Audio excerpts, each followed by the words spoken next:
think without much further ado, I guess I could just kick it over to you, Dr. Karapeshi, and you can take over and lead us through a discussion on the data that you have. And I'm sure there's going to be a lot of interesting questions out there. I've got some questions myself. And you could share your screen and whenever you're ready. Okay, thank you for the invitation. It's an honor to me to talk and discuss with you in this great series, the Journal Club. And okay, so yes, I want to speak about the bioarchive paper, the preprint that is available, but a little bit extended and changed version will be available June, according to the promise of the journal. So I want to make sure that everybody will read that paper. So I don't want to say everything and spoiler it. So that's okay. So we can start. So aging is the gradual accumulation of damage leading to loss of physiological integrity and impaired function, and it leads to higher vulnerability to death. But while aging is affect to the whole body, it's often discussed that the germline is immortal in the sense that it can reproduce from generation to generation since the beginning of the life. This notion is originated from the 19th century from August Weismann, who proposed the idea of the aging disposable soma and the non-aging heritable germline. However, being in a metabolic reactive state for decades or more, human germline do accumulate damage and deleterious changes. For example, recent studies showed that sperm cells accumulate age-related changes. So accordingly, my PI, Vadim Gladyshev, recently proposed that the germline may age, but it is rejuvenated in the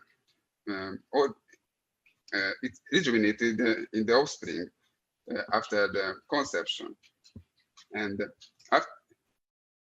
so if it is the case, it should be allowed as biological age of the organism in very early life, or early embryogenesis, and we call this point ground zero. And it is also possible that aging may begin from this point very early. So to test this idea, we use the data-driven approach. So machine learning is flourishing due to the advancements of technology, and many scientific areas can benefit of that. And for example, aging and development type biology with the development of algorithms, so-called aging clocks, that can predict the age, chronological age, or biological age, that is age based on molecular markers of an organism from given data. And the epigenetics that can lead to the dysregulation of transcriptomic and chromatin networks may crucial component of aging, has a crucial role in aging, and accordingly, epigenetic aging clocks became a very promising marker of biological age. I can show some results from the Steve Horvath seminal paper from 2013, and it was shown from that point that epigenetic aging clocks can track some aspects of aging Now, for example, age acceleration was observed for some age-related conditions, such as all-cause mortality, cognitive performance, frailty, Parkinson's disease, Down syndrome, Werner syndrome. And epigenetic aging clocks were also developed in mice and used to evaluate longevity interventions. For example, calorie restriction, growth hormone receptor knockout, Snelldorf status, and they reported lower epigenetic age for these conditions compared to the control. Importantly, epigenetic aging clocks also can report the rejuvenation of the fibroblast cells during reprogramming by Yamanaka factors to induce proliferating stem cells. That was shown in mice and human too. And for example, you can see here that these mouse epigenetic clock can report the rejuvenation of the fibroblast to iPSC cells and predict very low age to the iPSC cells, near 0. So, so we have several very research epigenetic clocks available, but we also developed a new one, a multi-tissue ribosomal DNA methylation clock. Why we use the ribosomal DNA? Because the ribosomal DNA, you can see the location of the ribosomal DNA at the x-axis and y-axis of the correlation with age of the given CPG sites. So the ribosomal DNA contain a lot of age-associated CPG sites that has high coverage, and due to the multiplicity of the ribosomal DNA in the genome. So it can be very useful, and a clock based on ribosomal DNA can be used to various type of data sets, RRBS, WGBS data, and even pseudo-bulk data created from single cell data, and also can be useful for various tissues. So we developed the clock using only the black 6 mice in a multi-tissue data set, but we omit muscle samples because it shows low correlation with age, the CPG size of the rDNA, compared to the other tissues. And then we developed the clock by using elastic net, a regular method in the field, and optimized the lambda parameter on the 166 samples from different tissues and age range.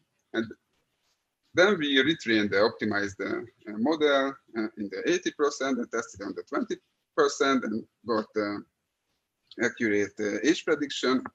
But we also wanted to test on a different data set to be sure that the prediction is not inflated too much. And we got high prediction on independent data set, blood data set actually. And we also evaluated this clock on age-related longevity interventions, caloric restriction, and growth hormone receptor knockout, Snelldorf status. And the clock showed lower epigenetic age in the case of calorie restriction and growth hormone receptor knockout, and showed the rejuvenation effect of fibroblastic reprogramming. So we applied our clock and other available clocks to embryonic datasets to discover the epigenetic age dynamics of embryonic development. First, we applied a multi-tissue ribosomal DNA clock and another ribosomal DNA clock based on blood from Wang and Lemos on 5 early embryonic datasets of mice. And these datasets covered the first 8 days of the embryonic development of mice. The whole embryonic development is 20 days, but here we analyzed the first 8 days, the early embryonic development. And we showed that the average epigenetic age of the embryonic day 6.5 and embryonic day 7.5 samples are significantly lower than the average epigenetic age of previous stages from the conception. The blue line represents the average before embryonic day 6.5 and after embryonic day 6.5. And we report here the relative RDNA methylation age. That we scale the methylation age to 0 and 1.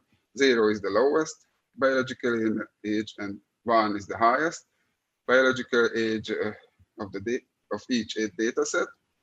But each data set contains from samples from both groups, so we could compare the data sets this way, and it's and we also analyzed. We also applied multi-tissue genomic clocks and a blood genomic epigenetic clock, and on 2 data sets. And again, we observed lower biological age in the case of embryonic day 6.5 and 7.5 samples compared to the samples from the zygote to blastocyst stage. And it was consistent. So this data suggests that the organism does not age in this early period, and that is get rejuvenated at some point. Yes, in the paper, in the manuscript, in the bioarchive, you can see in the supplementary all of the data sets separated with not rescaling the ages, and you can see that it was the effect was seen in every single cases for the ribosomal DNA clock and 5 data sets, and for the blood ribosomal DNA clock for 5 data sets, and also for the genomic epigenetic clocks for the first data sets and the second data set 5. Okay, and we also analyzed embryonic stem cells and induced pluripotent stem cells, which are corresponding to the early embryonic development. Steve Horvath in 2013 showed in his seminal paper that these cells doesn't exhibit increase in epigenetic age after many passaging. But in the last 8 years, more data sets came out, and we analyzed all of the available data sets and showed that the embryonic stem cells, IPS induced pluripotent stem cells, the epigenetic age doesn't increase or increase a very little extent by passaging. And you can see that most of the samples are below 0 in epigenetic age, DNA methylation age. And so this shows that even under these artificial conditions, with high oxygen level and much more passaging than physiological, these cells cannot age. So they cannot exhibit epigenetic age increase much extent. So it suffers the idea that the cells corresponding to early embryogenesis does not age. We also applied the epigenetic clocks to a data set that contains both early embryonic and late embryonic stages. And we observed that the epigenetic age of the embryonic day 13.5 samples that are primordial germ cells, that is the progenitor of sperm and oocytes, are significantly higher in epigenetic age than the embryonic day 6.5 and 7.5 samples. And we also applied the epigenetic clocks, the genomic epigenetic clocks to late embryonic data in mice. It's very precise data very recently. But actually, all of the data sets from the early embryonic and late embryonic development very good in quality and appeared in the best journals. So it was an honor to reanalyze this data. So we observed, so this late embryonic data set covered 9 points from embryonic day 10.5 to embryonic day 20. That is the birth, actually, in mice. So we observed a consistent increase in epigenetic age when we analyzed all of the data and separated by tissue. We also analyzed the human prenatal data sets, applying the Horvath multi-tissue clock. And we again observed the epigenetic age increase in some cases, no increase, no change. The lowest age was 9 weeks, just the gestational age, and the highest here 24 weeks. And yeah, so in summary, if the epigenetic clocks can track aging, or data in mice and human suggests that aging begins very early in embryogenesis in mice and human, and presumably in mammals. We also analyzed embryonic stem cells, a very interesting data set. These are embryonic stem cells in after outgrowth and early passaging, after 5 passage, in 3 different culture conditions. And we observed that the absence of 2I inhibitors, the one is the PD that causes the blockade of differentiation, and the second is the CHIR that is cause the sub-support self-renewal of the cell. So the absence of these inhibitors, the cells shows lower biological age compared to the compared to the cases when these inhibitor, 2I inhibitor was applied. This suggests that the cells after early passaging with incomplete self-renewal culture condition may continue their development and show rejuvenation, like as we observed in vivo samples. And finally, we concatenated early and late embryonic stages from the early embryonic data set and one late embryonic data set, and applied genomic clocks. While we observed a batch effect due to the different coverage of the clock sites, we also observed a clear U-shape or V-shape pattern, and with the that the minimum of the epigenetic age at embryonic day 7.5 in 3 cases, and 10.5 in 1 cases.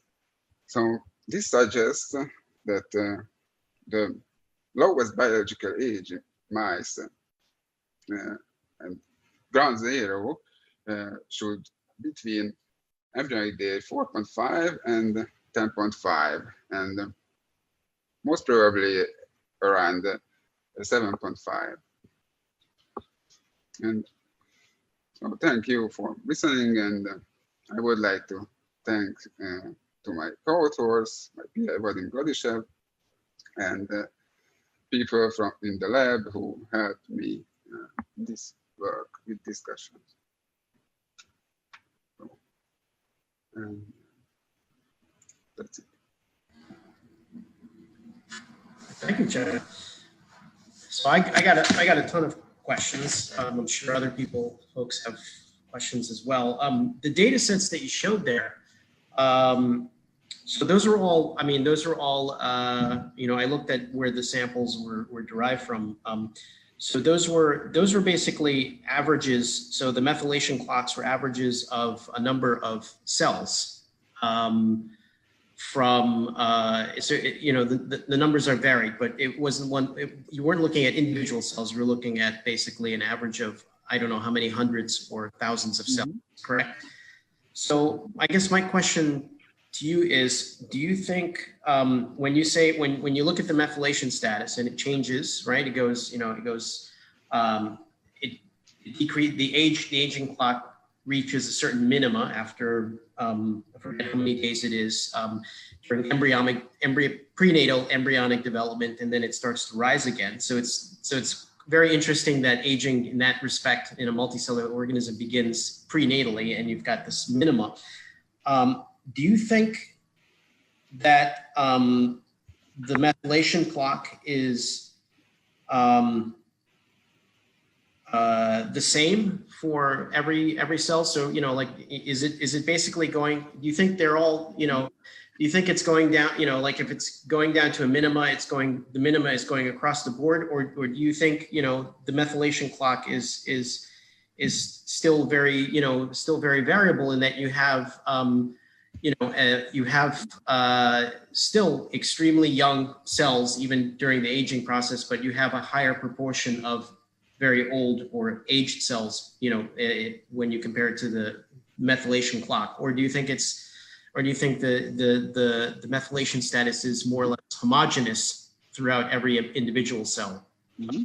Like to comment on that, maybe? Yeah, thank you. It's a good comment. And actually, in this work, we analyzed bark samples that are, as you said, that they are the mass of many cells. And we got the DNA from many cells, but I also analyzed a single cell data set, but I created from that bark sample, so again, a mix of cells, but we have another preprint we published after this preprint, where we developed a single cell clock. Actually, it's the first single cell clock to me, to our knowledge, and we applied on the same data set that I also analyzed this in this paper. We applied the single cell clock, yes, and we show the same dynamics. So again, a rejuvenation in this early period. And yes, we saw differences in the cells. So some cells, actually there are some outlier cells that are exhibited very high age compared to other cells, but that was very few. And yes, it's interesting that they, so these outliers were not in the embryonic development, but another data sets we analyzed. So yes, my answer is that there can be differences in different cells, but yeah, we don't know for sure. Hard to decide that it's a noise of the analysis or a biological thing. So you think the data might be suggesting that you have a heterogeneous pool, and that as aging in a population of cells proceeds, the heterogeneity, the ratio shifts towards more older cells and less younger cells, rather than having a more consistent aging dynamic for every individual cell in that population. No, I guess the aging, in my opinion, it's more or less consistent for each individual cells. I guess so.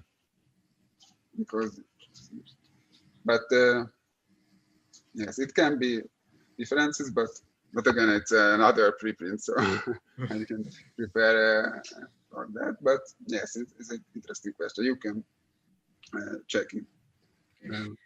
We have other questions coming on, but I just had one more before I forgot. So you in one of the figures that you showed, you said that in day, I think embryonic day 13.5, you were looking at primordial germ cells, and that showed according to the epigenetic clock a higher age. Now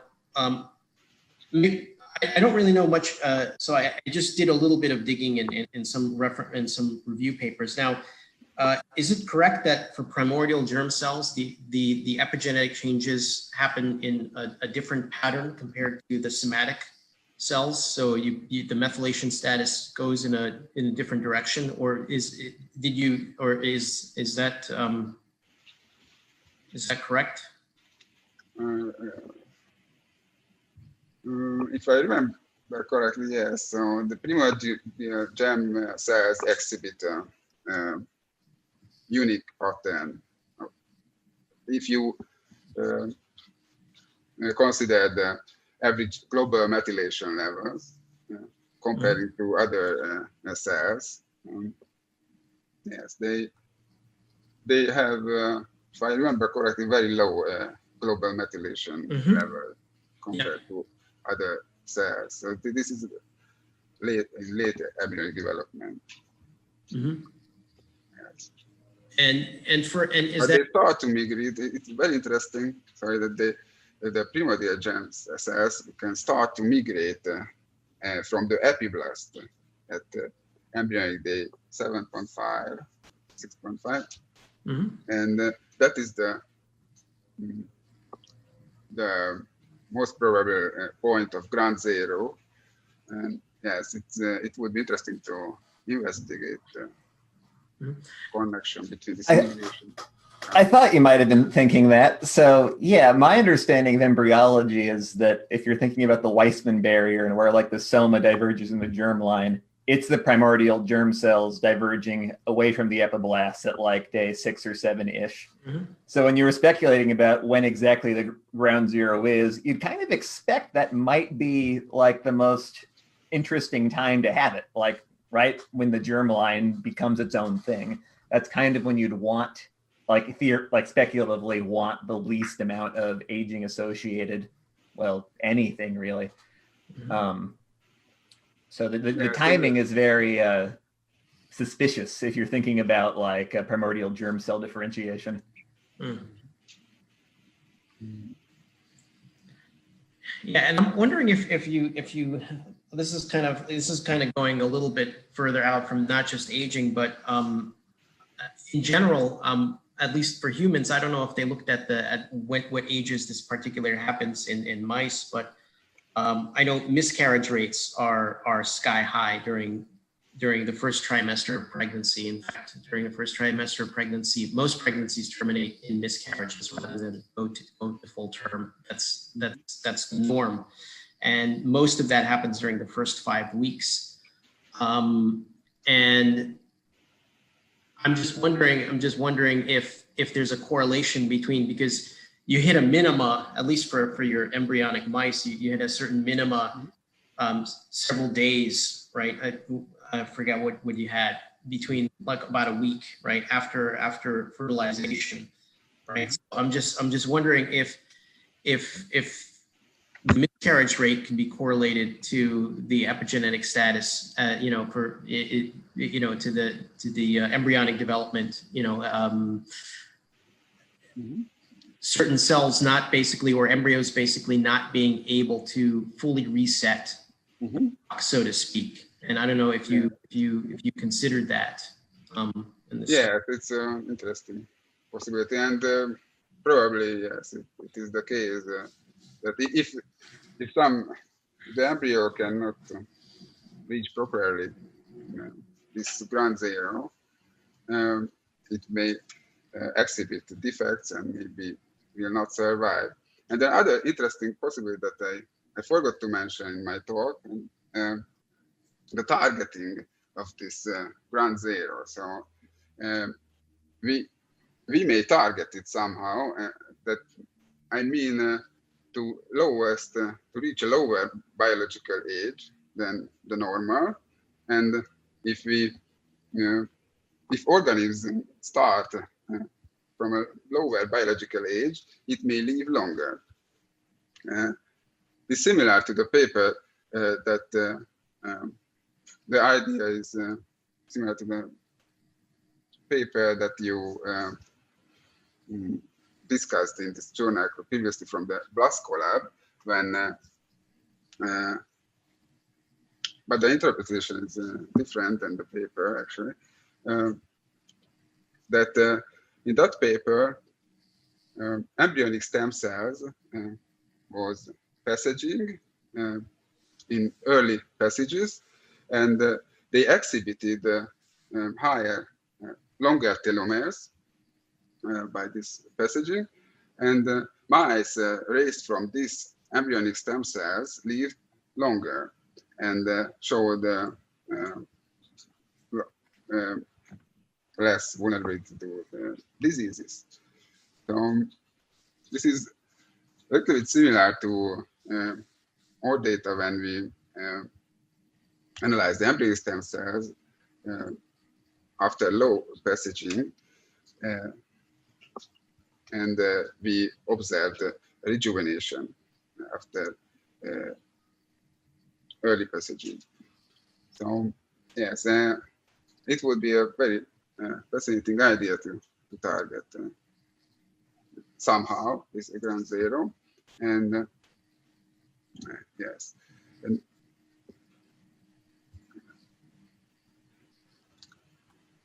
that's it. But we don't know how, and we don't know whether it is possible at all. But in my opinion, it is possible that some cells cannot. Some cells are not rejuvenated, while others are rejuvenated fully, and but we may repair these cells somehow that doesn't rejuvenate properly. But these are only fiction now, so we need to analyze more. And also, it is possible that the epigenetic clocks, while they are very robust, but it is possible that they cannot track all of the aspects of aging and cannot track all of the aspects of rejuvenation too. So we need to analyze other levels to investigate more this interesting phenomena. I'm a little curious about your methodology for making your epigenetic clock in this paper. So I know you used publicly available data sets and you did an elastic and net style regression, but like, so my understanding of the adult epigenetic clocks is there's not a whole lot of methylation changes that are happening in adulthood. So if you're Horvath and you got like a couple hundred CPGs that are driving your regression, you basically capture most of what's happening between like a 30-year-old kidney and a 50-year-old kidney. But in an embryo, like everything's changing, right? Like I'm assuming there's much more overall changes in methylation, like if for no other reason than the like extremely rapid differentiation.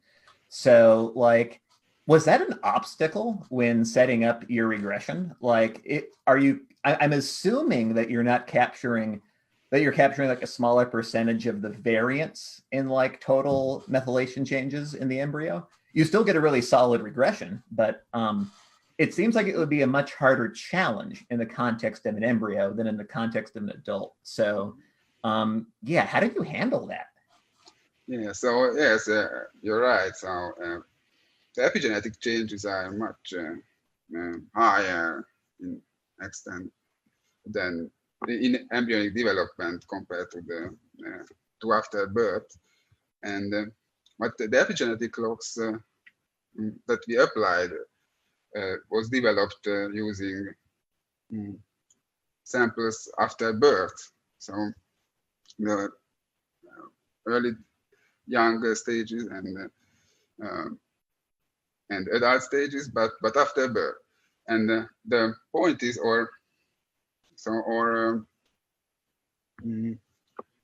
idea was that we wanted tools that can measure aging, and these are the most promising biomarkers of age, and then apply to embryonic development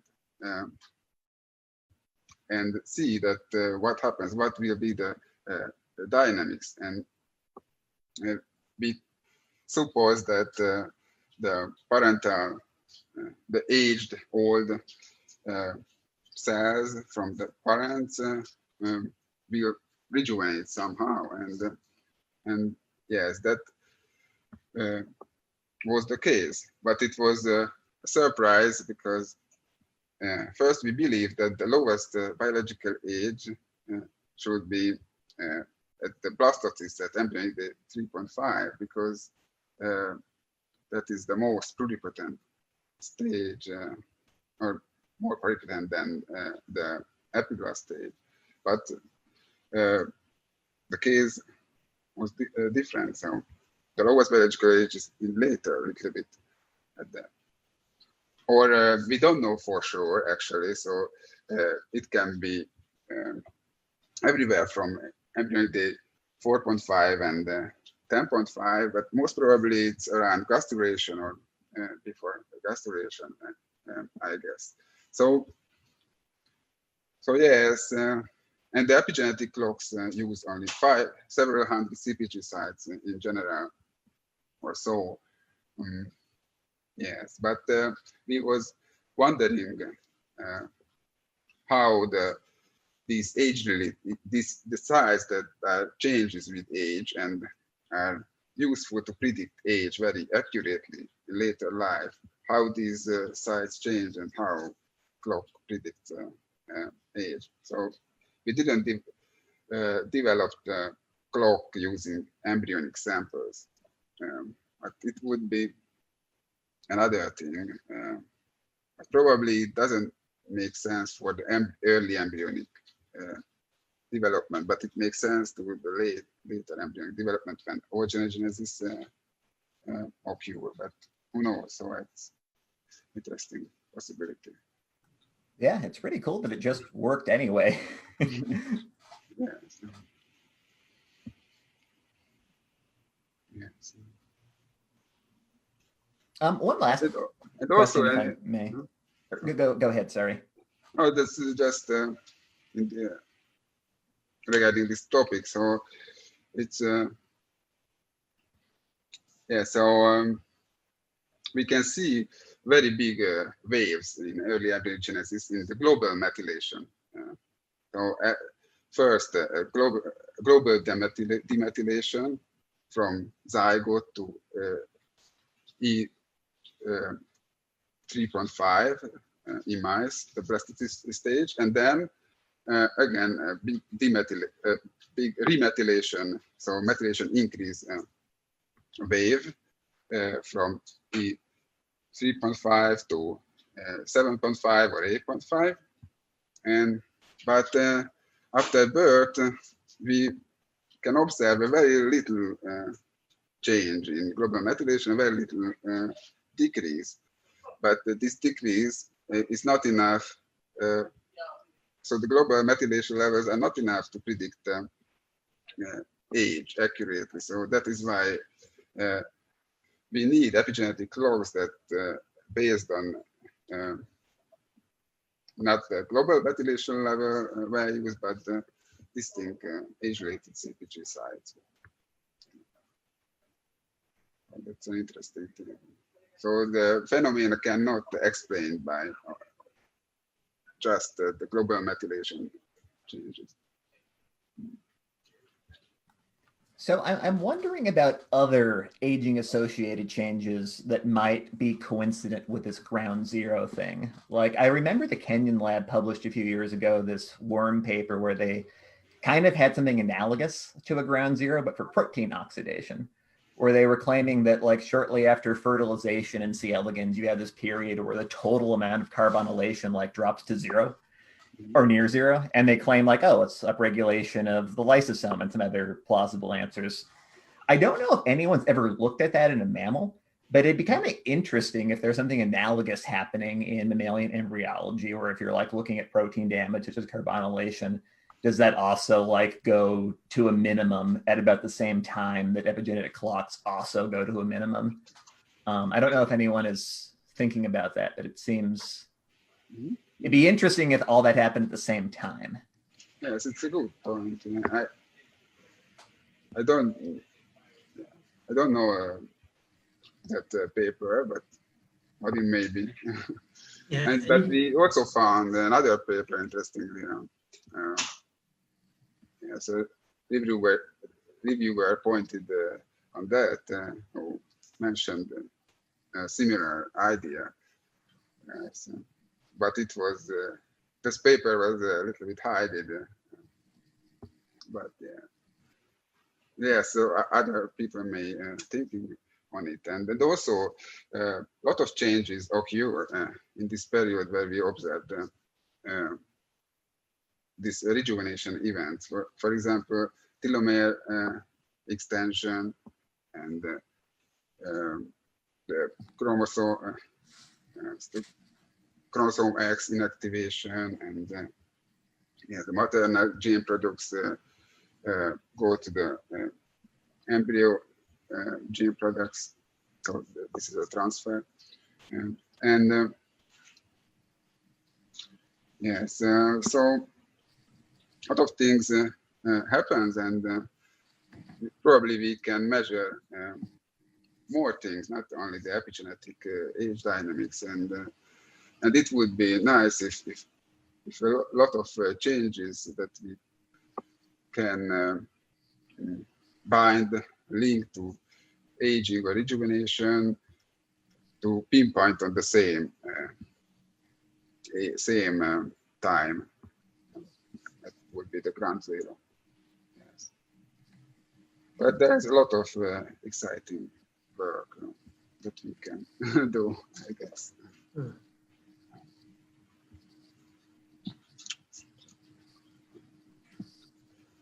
Yeah, so certainly you can correlate. I mean, I think this was, I think the question was there from Steve to everyone. Obvious questions is to support that epigenetics are a cause or driver of aging, taking this data and other papers into account. I mean, certainly in that vein, looking at the other drivers of aging to see if they correlate with this minima, right? Would support kind of the driver. I mean, it's kind of hard to say if it's a driver. I mean, you clearly looking at seeing if telomerase upregulation or telomere length is at a maximum at this ground zero point, and other other indicators that kind of indicate that this is the point of maximal, I guess, population health, so to speak, of cells. Those are some follow-up experiments that probably will be followed up on, I guess. Right? Maximum population? I don't think so, because the population number of cells increases constantly. Yeah, but I'm just saying that it's the state of youngest age, so to speak, right? I mean, this is what the ground zero represents. That this population of cells, clearly the population, the total number changes, but the age of the cells is at its youngest point, right? And I'm just stating that that other metrics need to be looked at to see if this correlates not just for genetic status, but other points that are correlated with aging as well.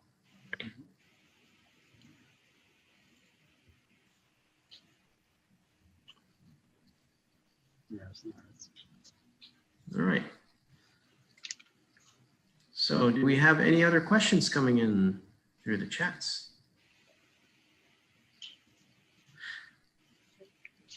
We have no more questions coming through the chats.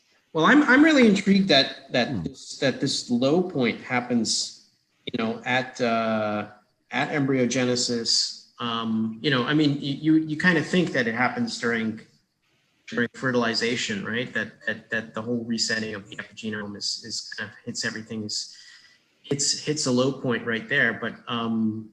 But at least for the aging clock, it seems that that doesn't happen until well into embryogenesis. And I'm just trying to wrap my head around reasons why and what the implications for that are. Yes, also there is an interesting thing that we can compare this natural rejuvenation to the reprogramming, for example, that is reprogramming by Yamanaka factor. So it's a very interesting question. What is the difference between the two rejuvenation? And there are other rejuvenation too, the parabiosis, for example. Also very interesting to compare the three. And also it's interesting that whether we can induce this natural rejuvenation that we uncovered in this paper, whether we can be induced in somatic cells somehow after we know what happens. Mm-hmm. And probably we could, it would be nice if we could use similar experiments as it done for reprogramming. So partial reprogramming can rejuvenate the eye. Mice was also covered in the journal group. And actually, if we know more about this natural rejuvenation, we could use that somehow and induce somatic cells and reach similar things. I hope it will lead bigger than we reached the rejuvenation for human as early as we can.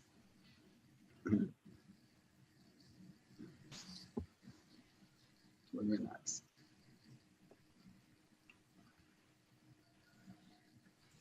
Has that satisfied your curiosity, Oliver? It has piqued my curiosity to see what. Oh, it's piqued his curiosity.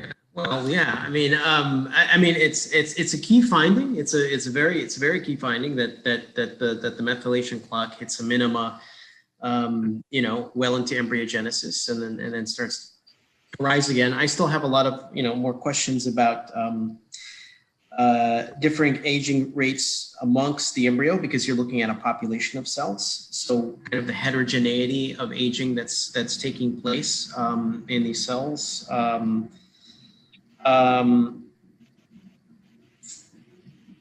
guess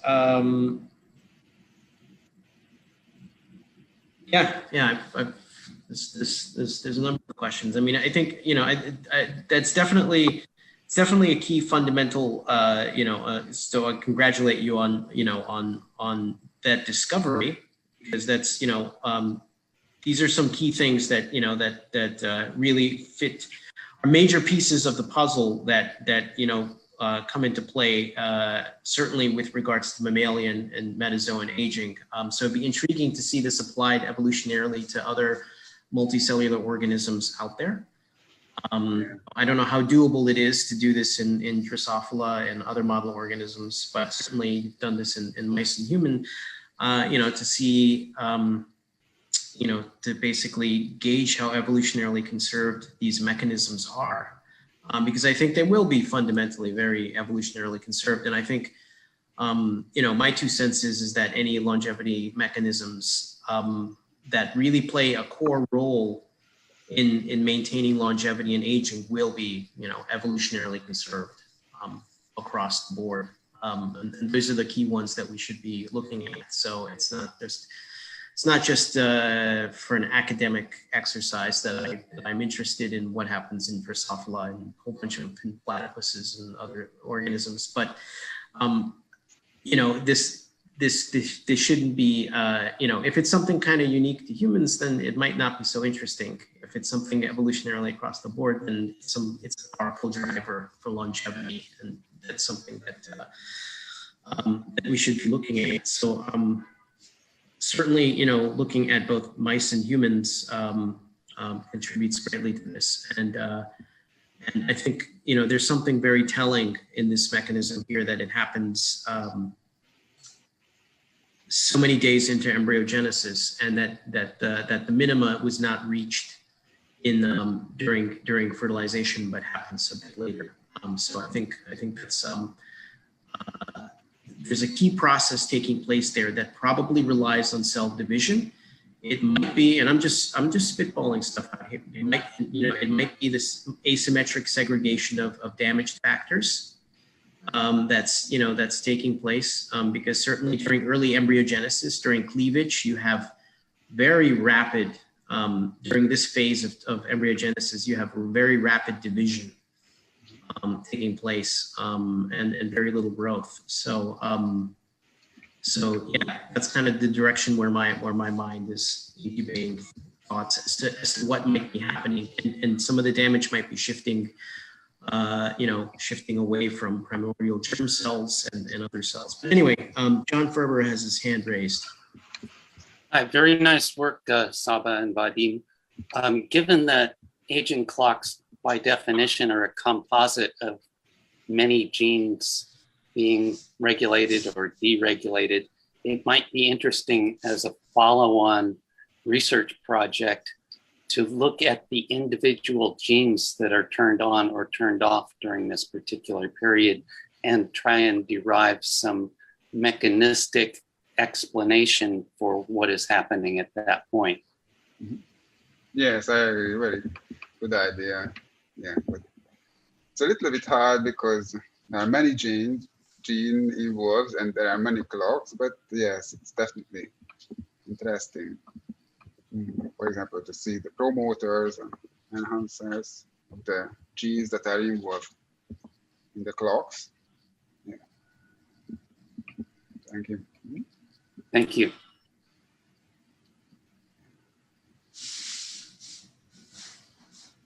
And those darn stem cells, Oliver, they don't play by the rules. Oh. Irina Comboy always said that they don't really age quite the same as somatic cells. And I see quite a lot of data that suggests that they might not even really age the way we understand it.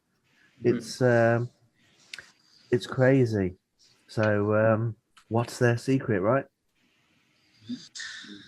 Yes, indeed. So at least part of us is not aging quite the same as everything else. So that's why I'm quite excited about partial cellular reprogramming and, you know, the studies like by Camper, Belmont, and other people, there's lots of exciting stuff going on. Will we see it soon? Nah, I think we're a good 10, 20 years out before we even, well, I think we're probably 20 years out before partial cellular reprogramming reaches humans, but I am pretty optimistic. What about you? I hope no need to wait 20 years. Well, but you know how slow things are, though. That's the problem, isn't it? There'll be all the red tape, and then, but it's got to be done, obviously, safely, and of course it has, and methodically. I mean, we can't just run off to exotic locations where there's no regulations and do it. It doesn't really work, does it?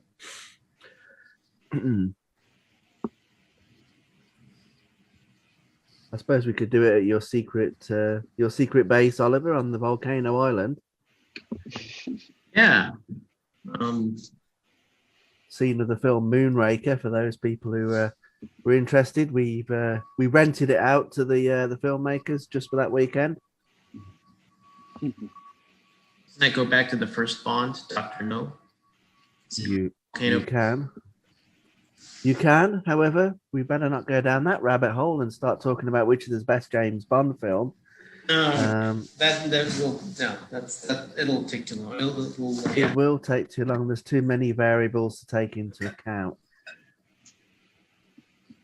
and we haven't even got a control group. So yeah, I'm not gonna say anything on that topic because I'm gonna open my mouth, say something controversial, and that's it. The debate's gonna rage. He's gonna say Roger Moore was the best. I might say something just to be a troll and just to watch the fireworks. So I'm not gonna say anything. Yeah, he's going to any. Well, we'll conclude that conversation later.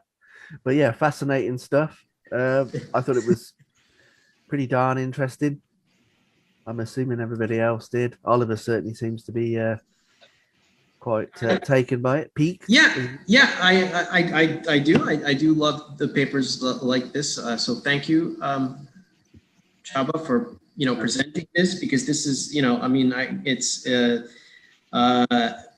I know there's two kind of groups of papers out there that are intriguing. One is the application and clinical papers, which obviously people are generally into because it's sort of like, how does this impact me directly right now, right? Should I be taking Physidin supplements?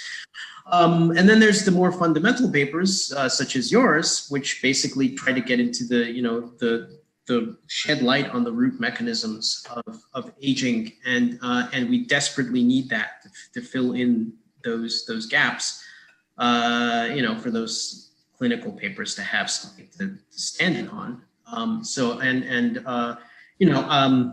You need both, but my heart fundamentally leads towards fundamental research, because we still don't have the grand unified theory of longevity or aging out there, and all of this is quite necessary, and this paper here makes a tremendous contribution in that direction.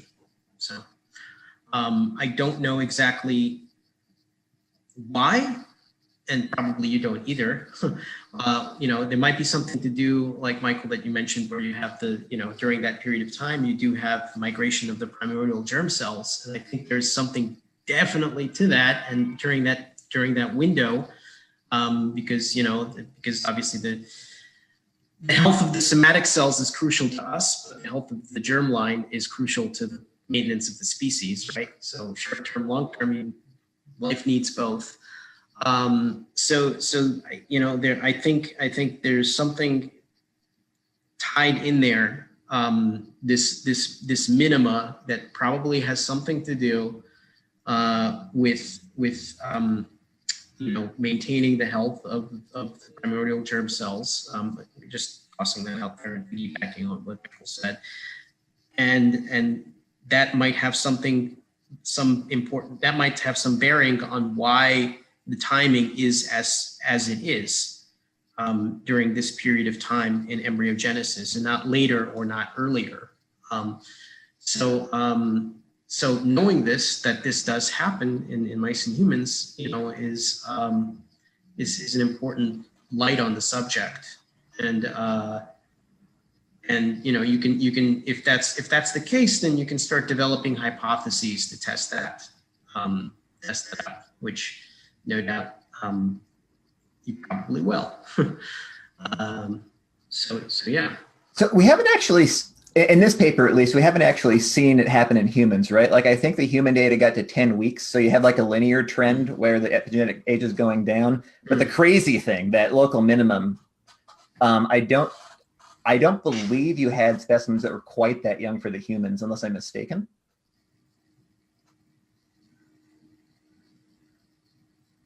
I think your mic has died. It did die. Hey, Chaba, I think your microphone is, it says it's unmuted, but I could see your, oh, there it is, but I can't hear you. I see your lips moving. Whoops. Oh no. The wonders of technology. We get some mic rejuvenation over here. Anybody good at microphone partial cellular reprogramming? I don't know. I didn't do anything. Soldering? Oh, hang on. I No. just heard something. No? Hey, there he is. I don't know. I didn't do anything. Okay, thank you. So, yeah, so we have both early and late embryonic stage data for mice, but we have only later stages for human from 9 weeks of gestation. And yes, because there was not, actually there is one data set that is available for human, and I'm analyzing it, but until this point we had no tool for that, because it's a little bit tricky thing, because yes, the RRBS technique is somehow used for mice, but nobody used for human. And the methylation array chip is another technique to analyze methylation, but this platform is used for human and not for mice. So it's I don't understand why this is, but so it's yes, a little bit.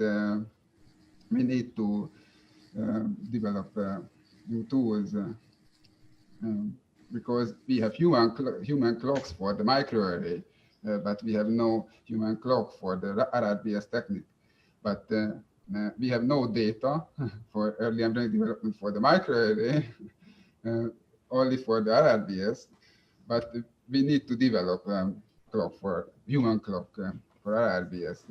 Yeah, so sorry if it's a little bit complicated, but that is the case, that sometimes we have data but not tool. So sometimes we have tool but not data, maybe, and yes.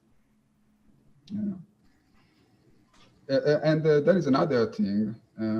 So we cannot analyze in vivo real samples after the implantation for human, because it's illegal. So there's no data about it, and we don't want to analyze that. But so it's a little bit tricky because there is a paper that generated from embryonic stem cells such like data, then embryonic day 7.5 stage in human. So they culture the embryonic stem cells, human embryonic stem cells, and compare to the mouse epiblast stages, and they say that this stage is most probably similar to the in vivo. So this has similar to the in vivo human epiblast cells. So it's exciting to check them. But yes, I guess it will be the same. So for human and mice, I didn't expect change, but it's it's an interesting question that this dynamics is similar to non-mammalian species, because the global epigenetic changes are different in non-mammalian species a little bit, and I don't know that we can observe this ground zero or where we can observe it. So, but we have not much data for non-mammalian species. So it's again challenging, but very interesting and exciting to me. Yes.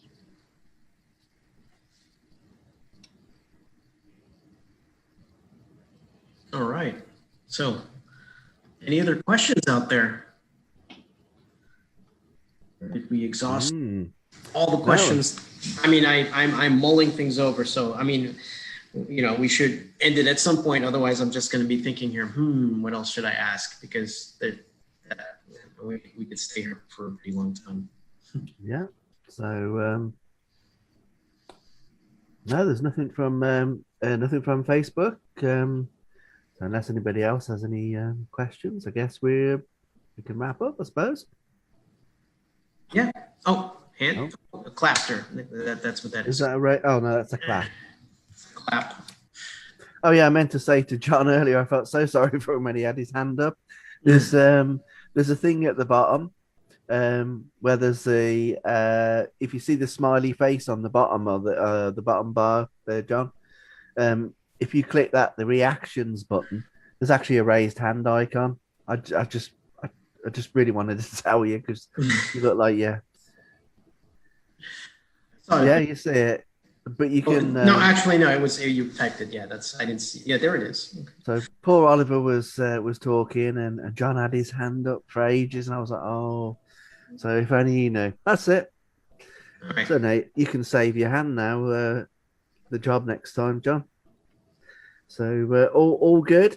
So yeah. So I guess we want to thank obviously everyone who's joined us today, especially our guest stars, and Vadim as well, who's been lurking. But we've also probably got some pretty interesting news in the next few days to announce. I'll probably get shot if I say it right now, Oliver, so I'm not going to. But we've got, how do you think we maybe mention it a little bit? What news? We got a lot of news. We got a lot of news. Specific news. All right, I'm just going to say it, okay, and I'll probably get into trouble for it.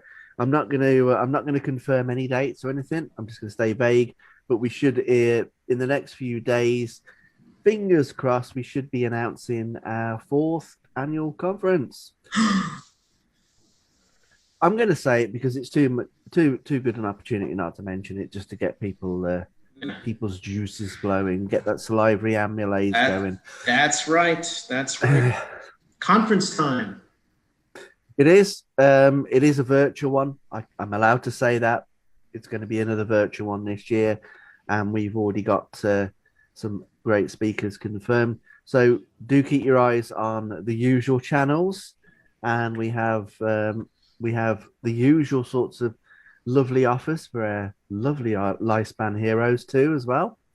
So there will be something of interest possibly there for you, and we'll have more details. I want to say tentatively Thursday, maybe Friday, possibly Monday at the latest. If it all goes wrong, maybe Tuesday. I don't know. The bottom line is we're not quite sure, but it should be this week. I've done what I needed to do. All right, I've done what I needed to do. Okay. The website is ready, so that's it. I'm not saying any more. Oliver, you've said too much already. I've said too much already. Any thoughts on the paper next time, or are you all gonna keep us in suspense until then? I'm gonna try to pick a paper this week. We do have this problem though of Sci-Hub. Please come back. Yeah, Sci-Hub's a real problem. I'm gonna probably write an article about it. Very soon. Sci-Hub is not the problem. No, Sci-Hub's not the problem, but I'm probably going to write an update on it soon. But from what I understand, it's currently going through the Indian courts, and the battle continues as Elsevier and other journals try and shut it down. LibGen, I think, is the other one. They're also trying to take those guys out. But I can't say too much, but there are apparently steps afoot. Is that right? Steps afoot? I don't know. There's plans in motion, apparently, to make Sci-Hub perpetual, basically, so they can't take it down through some shenanigans. I don't know the exact situation, but I'm going to try and find out, and then I shall write an article about what is going on, because obviously what happens with the freedom of science and Sci-Hub and all that sort of thing and LibGen is important to all of us. It's important to our field. It's important to the wider scientific field as well, of course. So, and I'm not going to get on the soapbox and start banging on about science should be free, but there's got to be a better model than the current journal system at the moment, which locks people out unless you've got loads of money, which is just unacceptable. And all of the money goes to the middlemen and none of it to the researchers. Yeah, and I'm not saying that they shouldn't have some money for what they do. I'm not saying that, but what I am saying is there's got to be a better way, and the fact that people are stealing it or whatever you want to call it and putting it out there, that strongly suggests that something's wrong. So anyway, that could be a whole journal club topic. I mean, it literally could. We could have a whole discussion about that. Well, so we'll shelve that for a later date, and I will try to I'll try to get a paper up as soon as I can. And in the meantime, we'll have to do it the old-fashioned way, which is to email the researchers themselves and ask. Yeah, we do have some access though, Oliver. So if you see a paper, I can probably get most papers, and because we have legit access via an institution. So yeah, I have friends in institutional high places. We could one of our members of staff's got a journal sub, so it's not really a problem. Yeah. Anyway. All right, so we'll look forward to that. So Oliver's going to tease you and not tell you what's next coming up next, and I'm being my usual vague self. At least I've told you there's a conference coming. That's all you're getting.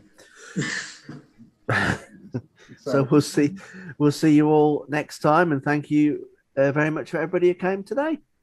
Yeah. Thanks for the invitation. That was terrific. Thank you very much. Thanks very much.